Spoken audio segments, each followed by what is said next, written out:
Well, only recently, the Director General of the Progressives Governors Forum, Salihu Lukman, had written a letter to the chairman of the All Progressives Congress, essentially saying that the All Progressives Congress, as their party, was worse off under his leadership.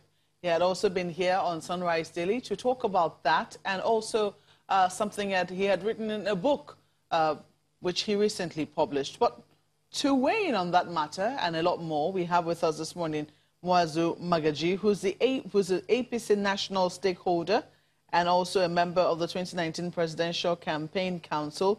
He's also the director of the Sahelian Center for Leadership and Development. You're welcome to Sunrise Daily. Thanks for having me. Now, you have seen this letter. Some people will say he has a point. Even though he titles the letter APC, Appeal for Reconciliation, dated August 6th. So some people will say, was he really asking for reconciliation or stating the obvious that indeed the party doesn't look as together as it puts itself out to be?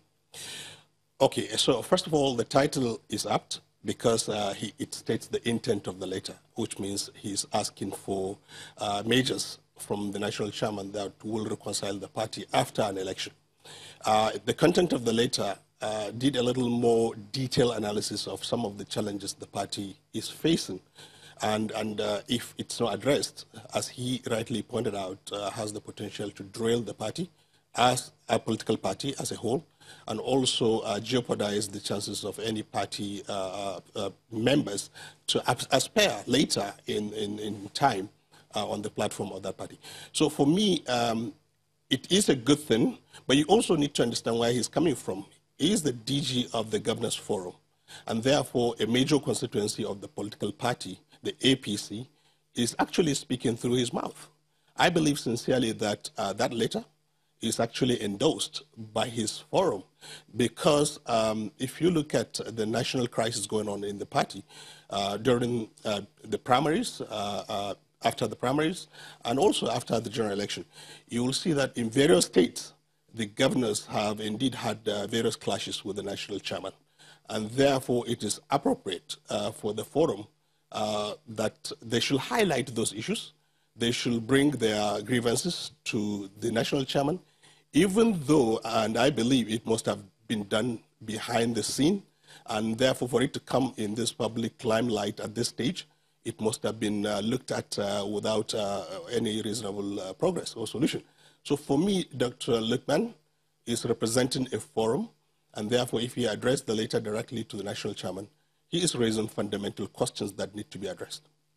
So do you think this is then, I mean, you already said he most likely will be representing the voice. Don't you think then that the letter might be biased, might not be a true representation of the issues? I mean, it will only be stating one side as it is. Because some people will say, when you look at party structures, you know, be it APC or PDP, oftentimes one of the places where they put a lot of the problems that political parties face, especially with matters of discipline, is with the governors.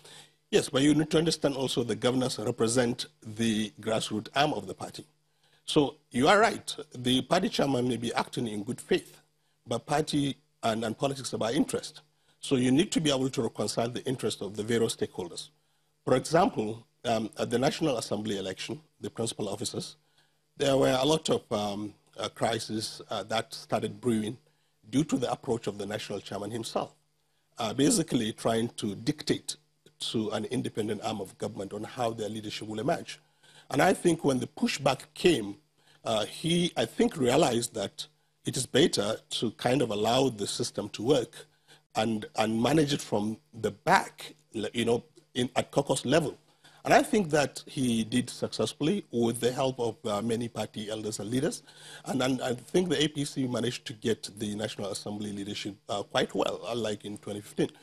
But at the governor's level, I think there were a lot of crises in terms of the way he thinks the party should go. You need to understand that the governors are executive leaders of their states. They also had mandates. They were elected by their people, and they know the sensitivities of their party at their state level. And therefore, yes, we can say that some of the governors have been very dictatorial in the way the party affairs were run in their states. But what eventually happened was that there was no reconciliation of the two positions. Every member, each of the two parties wanted their position to prevail. And because the national chairman is, of course, the national chair of the party, he was able to kind of get his way in many of the states, leading to so many crises. A party that kind of suspend its governors, sitting governors, and now basically former governors who are now senators, for example. A party that suspend, for example, the deputy national chairman North and national vice chairman North because of different views in public, then I think needs some reconciliation. So that letter is aptly captured the need for the call for reconciliation. And I believe that as a party, there are also things that at the national level in Abuja, you will not know what is going on in the state. You will only hear stories. For example, I'll give you an example. I'm from Kano, and at a point where the House of Rep want to elect their leader, and we had a candidate who was a 5-time member of the House of Rep and also a former chief whip. So by seniority and by every consideration, he was the next in line, just like the speaker became speaker. But the national chairman actually pointed that he had a young man who is also a senior ranking member, 3-time member, who he wanted to be leader because he was a former comrade in the NLC. And we said to him, look, Mr. Chairman, sir, allow the state that you zone to come up with. We had 22 House of Rep members that backed this chief whip, and only 2 literally backing his candidate. At the end, our governor used management of crisis, and we prevail. It's democracy. But if that kind of interface does not exist between the governor and the national chairman, crisis will erupt. And therefore, that state, as big as it is, can be lost through the crisis within the party. So places like Rivers, for example, and Zamfara, we shouldn't lose the opportunity to participate in those elections. Whose fault was it that you lost? That, you know, the APC lost its candidate? So you see, as a party... In Zamfara, let's talk about Zamfara let's talk first. Zamfara specifically. As a party, you know that you're going into election under a certain set of rules. And therefore, you should be able to guide the party members, no matter how highly placed, to understand that there are rules. So when the governor, for example, is actually going out of his way to do things that are outside the regulations of the electoral law, the national chairman and the party leaders should call him to order at early stage, not at a very late stage, when I have said this, the two parties have contending interests and they are all stakeholders. One of the major things I think I will observe here is simple. The party structure as APC at the national level does not have the right structure and organs to impose discipline and to advise this governors. Let me explain what I mean. Usually you have the board of trustees of a party, and then you have the chairman of the BOT, and then you have the president who is the party leader, and then you have the national working committee, and then you have the larger body, the NWC and other organs of the party. The APC came about as a result of merger. So we were trying to kind of share the space and manage the power by taking leadership of the party from the president and giving it to our leader, Bola Ahmed Tinubu. You have actually split the authority of decision-making. What should happen now is Bola Ahmed Tinubu, as a leader and founder of this merger, should actually find a constitutional position within the hierarchy of the party that he will exercise this power. For example, chairman of the BOT, we don't have one now. The chairman of the BOT is as powerful as any leadership you could get in the country. The president has a residual power because he is the president. If he decides something out of respect of the office, out of the power of the office, out of the need of the governors, they will comply. So the BOT chairman have the constitutional right to also exercise that power in the sense that the governors will need their candidates ratified by the national party. So all this structure should function as per the constitution of the party. Now, the president, being the president of the country, can delegate his leadership power to the BOT chair, and therefore gives him even more teeth in terms of decision-making across the whole country. For example, right now, people in Zamfara, the governor of Zamfara kind of doesn't see the direct reason why, for example, Adams or Bola Ahmed Tinubu should call him and say, look, don't do this because it's against the party. Because leader is leader. Leader is in party politics is somebody you just adopt as your leader.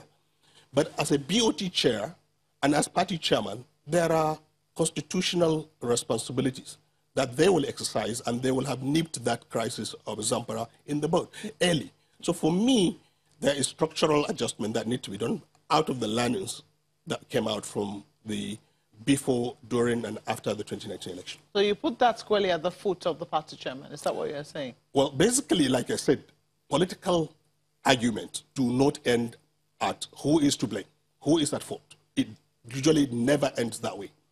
Because politics is about interest. There will always be an interest, and there will always be a logical reason why that interest is tabled. What is required is reconciling those interests in the best interest of the party, and also intervention to ensure that when your interest is going to jeopardize the party as a whole, people will let you know that you need to give in to this reasoning so that you don't jeopardize the whole interest of the party. This is how things are resolved. And I think, look, we know who the national chairman is. He's our chairman. We know he was an activist. We know he was a labor leader. And therefore, this tendency, he himself said it, that combative nature of attaining result is part of his attributes. So what he now needs to do, he is a grown-up person. He's a senior elder statesman in the country. He's leading the party. He now needs to come down to a point where he can start reaching out to people, not because he is losing, but because they are his members, but because he needed the party to attain peace and stability and also grow to a point where it can prosper and win subsequent elections. Some people will say that, what do politicians really want? In one breath, they want somebody who is diplomatic, is conciliatory, but oftentimes they say that those people do not exactly achieve results, because it would seem that problems that need either a yes or no answer, it would seem that mom will be the word there, or, you get mixed body language. On the other hand, some people say what we want is a strong man, somebody when he says this, means that, okay. And at the end of the day, it would seem that that causes even more rifts within. So what exactly works for politicians? Just wondering. That's a very interesting question. I probably will have to go look for a book to answer that. But let me say this. Let's go back to the letter Dr. Lukman wrote to the national chairman. What he said, in his view and his opinion, is that the leadership of Adams Oshomole is worse than the leadership of the previous chairman. That's Do you agree with that perspective? I don't. The reason is simple. It's a style. It's a style. Look at Chief Oyegun. He was seen as a very humble, very calm, very non-dictatorial person. He wasn't very firm in issues, just like you said. Now we have somebody who is firm and he drives things down. What does this say? Politics, by its nature, is you attain results through consensus. Democracy, by its nature, is reconciling various interests. And therefore, none of these two tendencies are good. You don't want a weak leader. You don't want somebody who accommodates everything because it's nice. And you don't want a dictatorial leader. You don't want somebody who just brings the hammer out every time somebody goes out of the line. These are two extreme leadership styles. Somewhere there is a middle ground leadership where you may look like you are not firm, but behind the scene, the measures you take and the network you build around issues will attain and achieve results effectively. And people who are tending to go against the interest of the party or out of line know that when that happens, they're going to lose out. And they're going to lose out logically without anybody coming to their aid.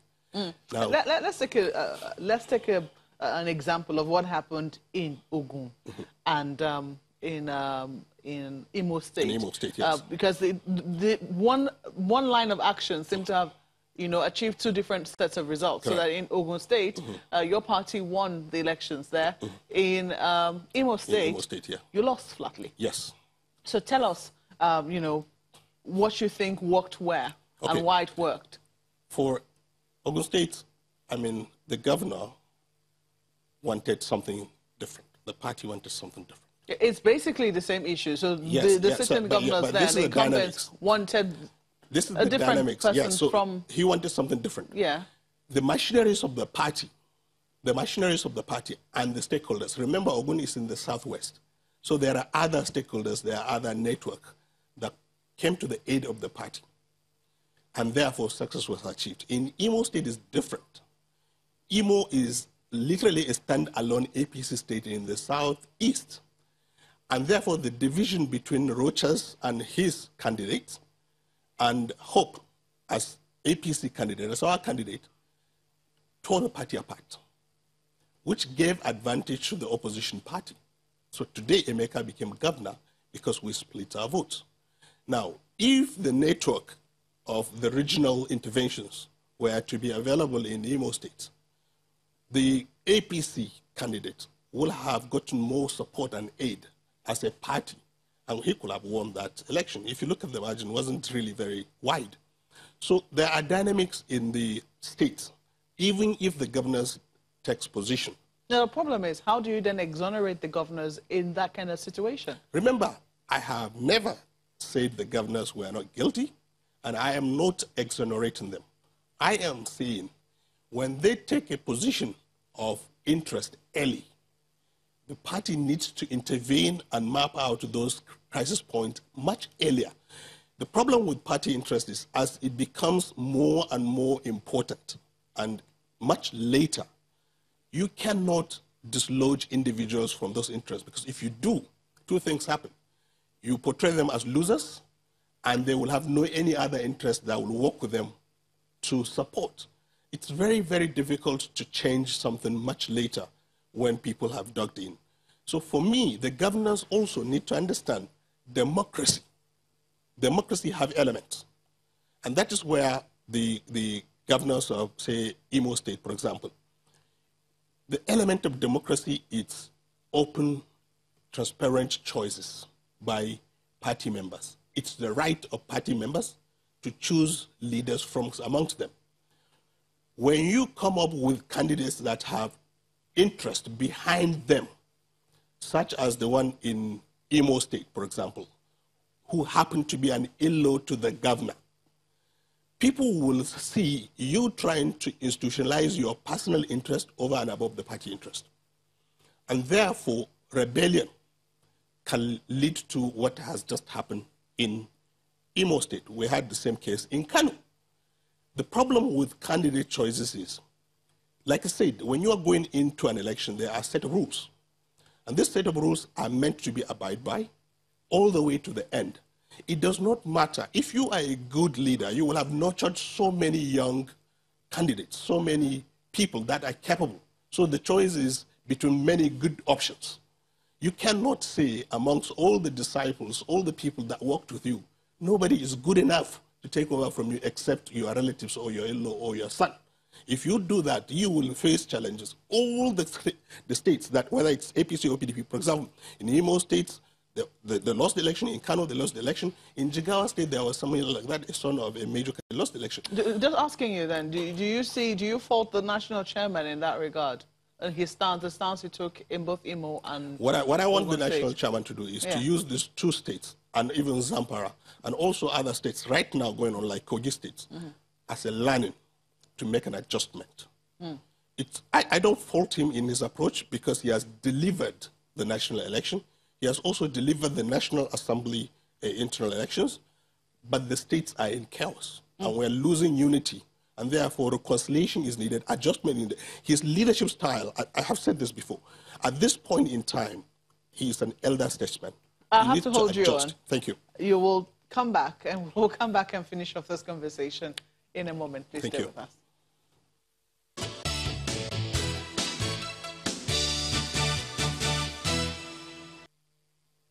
Mwazu Magaji is still with us. He's the director of the Sahelian Center for Leadership and Development.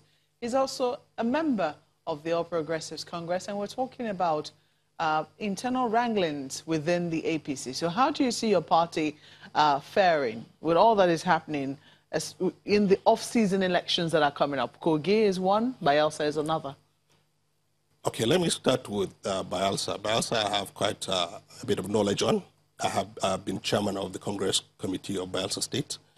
I know its dynamics, and also I have a fair idea of what the PDP governor is doing there. For 8 years, I think if you go to Bielsa now, you will not see the kind of transformation that is equivalent to the amount of money going into Bielsa. Well, the PDP will dispute that. Yeah, I understand that. I understand. But remember, I'm APC. Let us focus on the APC view. instead, because the PDP is not here. Yes. Yeah, I'm giving APC view here. So when next you have a PDP, he can tell his views. But let me say this. Bielsa have less crisis than Kogi. And Bielsa have higher chances because of the personalities that are all vying for the governorship seat now. People with pedigree, people who have done things. There is even a former governor who is now a nominated minister. We don't know if he's going to contest. If he does, I think he's got a good chance. There are other candidates. You're referring to Timmy Pre-Silva? Yeah, I'm referring to Silva. We thought he was back in Lekobri. Yeah, but he nominated. Okay, remember, this is politics, you know. He nominated the minister in 2015. And I think the minister, within his right, said he wanted to contest the governorship. I'm not sure if that discussion was consensus of the group. So we are watching to see. We are allowing them as a party to kind of come up with who and who is going to contest, and then deploy the internal democracy of the party to get a candidate. All of them are good. The minister has been a very good, very calm person. Timmy Pre-Silva has proven himself as a leader when he's out of power and even though people power. Raise issues about his EFCC pass. Yeah, okay, so the EFCC details, you need to understand what happened. No, we don't have the time for that. Yes, exactly. We don't have the time for that. Okay. But so let's look at Kogi. Yes. Kogi, for example, is a little more messy. And the reason Kogi got messy is for all the reasons we've been highlighting. Issues of interventions early, issues of preferential, when a leader, for example, a national leader kind of say this is his position. Usually, when Lukman said the party is worse off and the party is derailing, and he used the word derailing from its foundation, he actually is highlighting the truncation or intervention in internal democracies of the party. Has the party chairman taken a stance in Kogi? I'm not sure he's taking a stand. There are a lot of principles that have taken a stand. The governor, for example, has right to contest. Yeah. He has massive opposition there. You cannot stop other people from aspiring to also be governors. What the governor needs to do is to fix all the problems, but he's doing it at a much later stage. And that is why I always say every time there is a problem, and we all have seen these problems as party men and women, and as leaders, we could have actually said to Yahya Bello, as a party young man, and the saddest thing also is that he's the first young experiment that we had in the governorship slot. And we could have actually helped Yahya Bello sort out Kogi State much earlier by different means of interventions and advice. But it got to a point now where salaries have not been paid, crises are here, constituencies are being alienated. There are quite a number of problems there.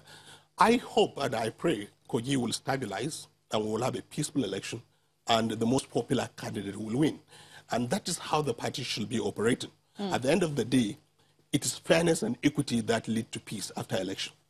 We'll see how that eventually comes to play, especially with the emergence of candidates during the primaries. Absolutely. Well, we have to thank you very kindly for coming on Sunrise Today this morning. Muazu Magaji is a member of the All Progressives Congress. He was also a member of the 2019 Presidential Campaign Council and is currently the director, Sahelian Center for Leadership and Development. Well, that's been Sunrise Today this morning, coming to you from our studios in Abuja. Thank you so much for watching. I'm Maupe Ogunyesu. Well, yeah, from all of us here in Lagos, have a good one. The views and opinions expressed by guests on this program are those of the maker and do not reflect the views, opinions, and endorsement of Channels Television.